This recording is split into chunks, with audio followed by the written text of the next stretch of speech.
Well, the Biden administration reportedly reached out to engage the North Korean government last month in an effort to prevent future escalation.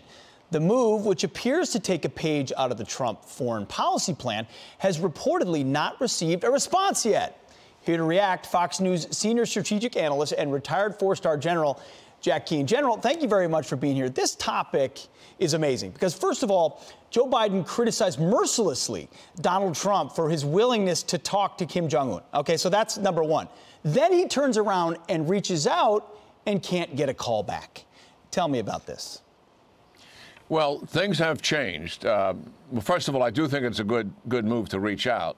But think back, when President Trump came into office, President Obama had told him that the #1 security issue facing the United States, in his mind, that is Obama's, was the issue with North Korea. Yes. And there was plenty of evidence to support it. As we all remember, the fuselage of ballistic missiles raining in the Pacific and also, obviously, in outer space, and to include intercontinental ballistic missiles. And the North Korean leader, Kim Jong-un, is beating his chest about how he can reach every major city in the United States, to include those on the East Coast, and destruction is inevitable. We all heard the belligerent rhetoric.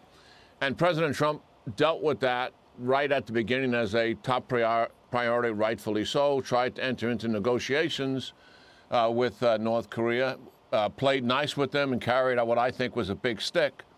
And eventually, when those negotiations weren't going anywhere, after the Hanoi summit, if you recall, in 2019, the North Koreans would not put anything on the table in terms of a plan to denuclearize, which undercut their statements that they intended to.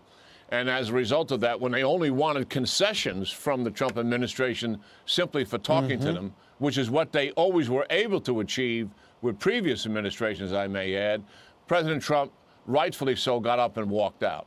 And this thing has been stalemated ever since. Now, the cushion that North Korea has, Pete, despite the Trump sanctions on them, is the backdoor of China assisting them economically and Russia assisting them. And that has been able to get them over the hurdle somewhat. But they certainly are suffering.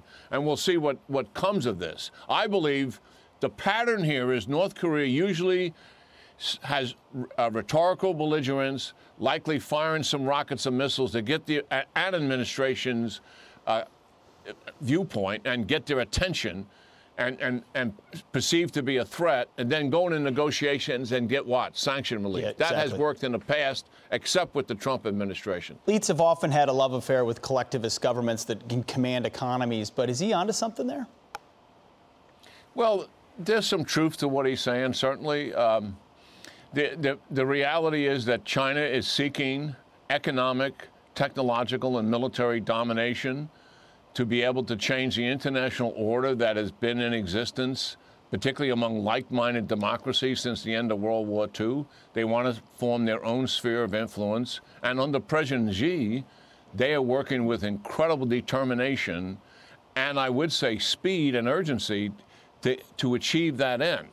And they have made some progress towards that, you know, to be sure. I mean, they are the #1 stealer of intellectual property in the world, so much so that they are able to reproduce capabilities that exist in other countries or are about to exist in other countries and make them their own. They also have a significant technological capability that they're developing on their own. They want to achieve that dominance in the world. They don't have that, but they want to achieve it. The United States still has it.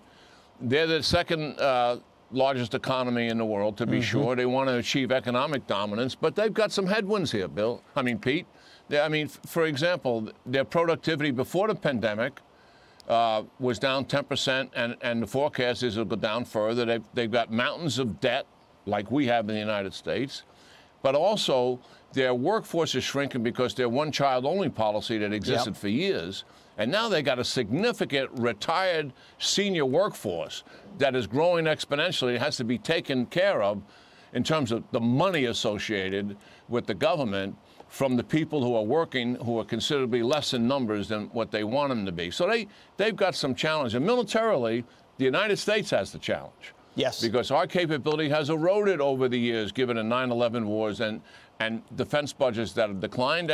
And Trump has attempted to reverse that, and we're on the path to that. It remains to be seen, Pete, if the Biden administration recognizes the seriousness of this erosion and the urgency it requires to rebuild a strategic and effective deterrence against China. That is what is desperately needed.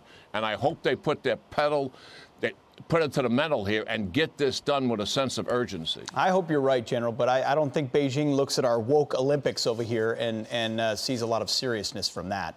General Jack Keane, thank you so much for your insight, as always. Yeah, great talking to you, Pete. Great talking to you.